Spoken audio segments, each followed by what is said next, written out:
Hello and welcome to another edition of World Talks here on TVP World. I'm your host Benjamin Lee, and please join me and my guest on this next interview. Tensions in the Middle East are rising as Iran, Israel, and the United States exchange strikes and threats, raising concerns about regional escalation and the future of diplomacy with Tehran. The crisis also puts renewed focus on Iran's international politics, internal politics, and its role across the region.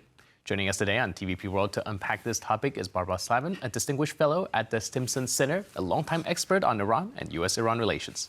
Hello and welcome to TVP World. Thank you. Thanks for having me. So first, can we figure out where are we in the situation right now? Because are we actually seeing escalations, or do you think things will actually start to stabilize? Well, we're certainly seeing escalation by the United States and by Israel. Israel is now hitting oil refineries, water treatment plants. In Iran, it is systematically trying to destroy the infrastructure, civilian and military, of the Islamic Republic of Iran. The war is now into its second week.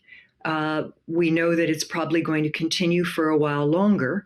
We know that energy prices are rising sharply, and that the economic effects are being felt already in Europe and around the world.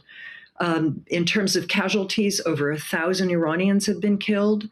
There have been Israelis killed, American troops, half a dozen, and some individuals in the GCC states, the Gulf Cooperation Council states as well, which have been targeted by Iran in retaliation for the U.S. and Israeli strikes. So we are by no means at the end of this. All right, and speaking of this retaliation, Iran has influence across the region through all their proxies and armed groups. How much could these actors shape what happens next? Well, we've already seen the war spread to Lebanon and to Iraq. In Lebanon, Hezbollah, which is Iran's partner for more than 40 years, began to attack Israel, northern Israel, in solidarity with Iran. As a result, the Israelis have unleashed a massive bombardment on Lebanon, against South Lebanon, against the southern suburbs of Beirut. They've displaced about a fifth of the population and caused intense damage. In Iraq, we've also seen Iraqi militias that are supported by Iran stage some attacks as well. On northern Iraq, the Kurdish regions, and reportedly also on the south. So Iraq is by no means stable. I think there was also an attempt to attack the American embassy in Baghdad, which was foiled. But this conflict is expanding. It is not anywhere close to an end. And President Trump has demanded the unconditional surrender of Iran before he says he will stop the war. Right. How's the leadership within Tehran dealing with the current strikes and pressure?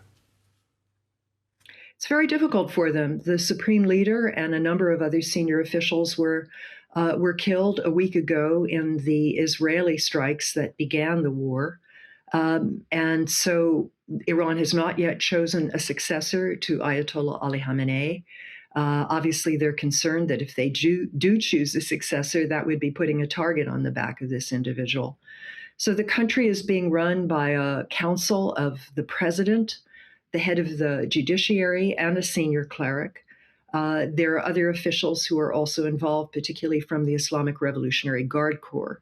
But it's obviously difficult, and they have to make their decisions from undisclosed locations because Israel has bombed again the meeting spaces of not only the supreme leader, but also of the council that is supposed to choose the supreme leader's successor. Iranians say there are bombs falling all day long, all night long, and it's quite terrifying for them. Now, countries in the Gulf have recently tried to reduce tensions with Iran, and the president has said that they will stop targeting countries nearby if it's not being used as a launch site. But there's also been reports about bombs and drones continuing to going into the airspace. What's the actual situation? Yeah, there are still attacks being staged. President Trump has bragged that he's destroyed the Iranian military, but Iran has a very, very large arsenal of drones in particular and short-range missiles, which it is using to quite devastating effect, and it has hit the United Arab Emirates, Bahrain, Saudi Arabia, etc.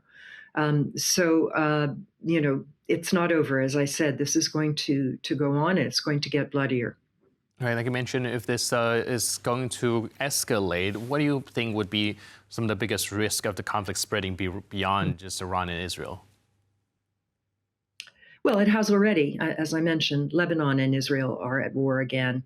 Iraq is destabilized. Excuse me. We've seen travel disrupted. We've seen oil shipments disrupted, trade disrupted throughout the region. Price of oil is above $90 a barrel, and that's going to affect everyone. All right, for Europe, stability in the Gulf actually matters a lot, specifically because of the energy prices, much like you mentioned. If we were European governments, how worried should we be right now? I'd be very worried. Look, there was no reason to start this war. There was no imminent threat from, excuse me, I've been talking too much. No imminent threat from Iran to the United States or to Israel. Excuse me. Well, do you think that there's still any realistic path back to diplomacy between Iran and the West, or do you think we've already pushed past that point and there's going to be conflict from this point on? Well, at some point there will be a ceasefire. At some point, the United States will decide, Donald Trump will decide that he has won, and he will call a halt. Perhaps when the economic damage becomes really, really severe. But there is no prospect for diplomacy between Iran and the United States after this.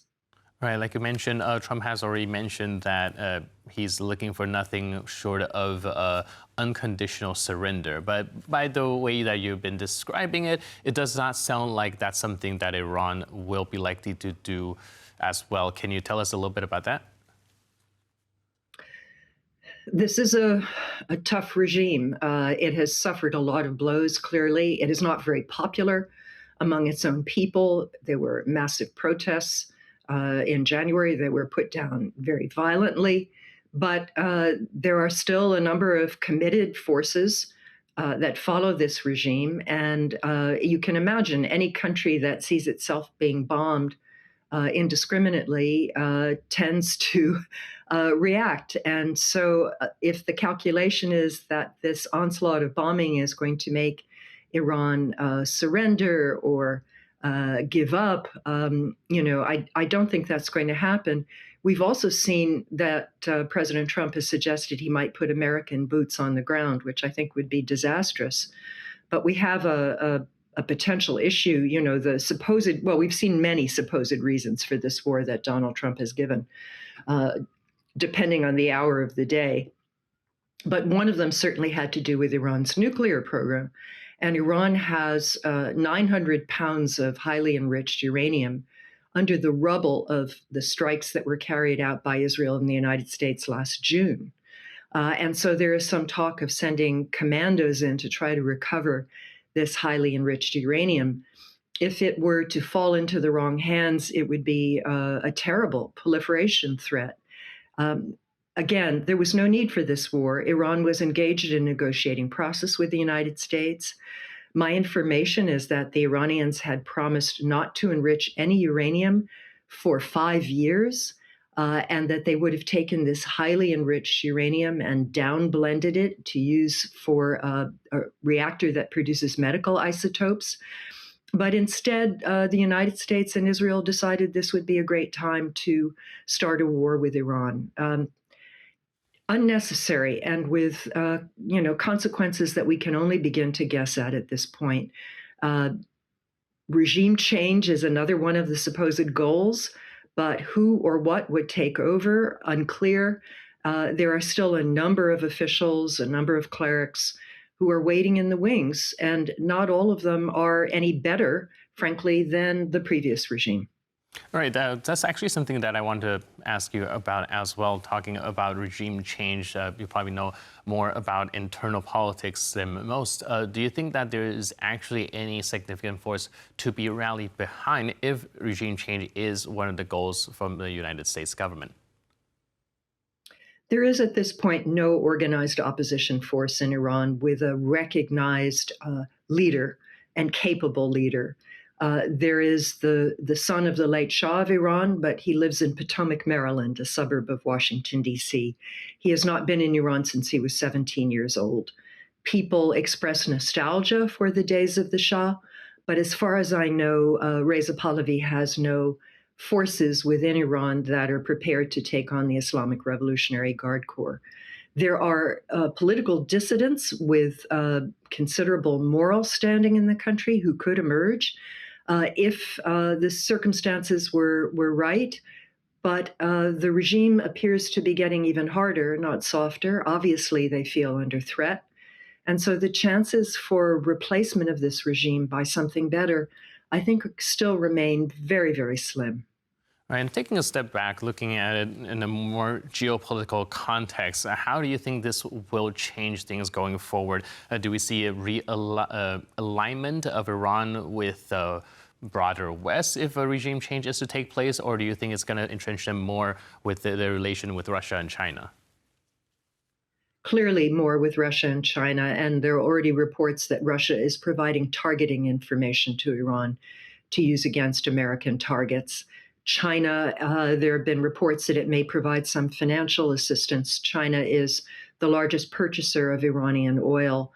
When Donald Trump, in his first administration, withdrew from the Iran nuclear deal that had been negotiated by President Obama, and when Trump reimposed economic sanctions on Iran, that forced the country to turn away from Europe, which had been its biggest trading partner, by the way, and move very decisively toward Russia and China, particularly China.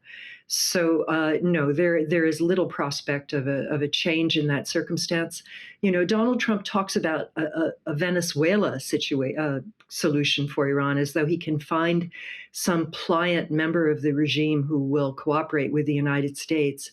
But Iran is not Venezuela.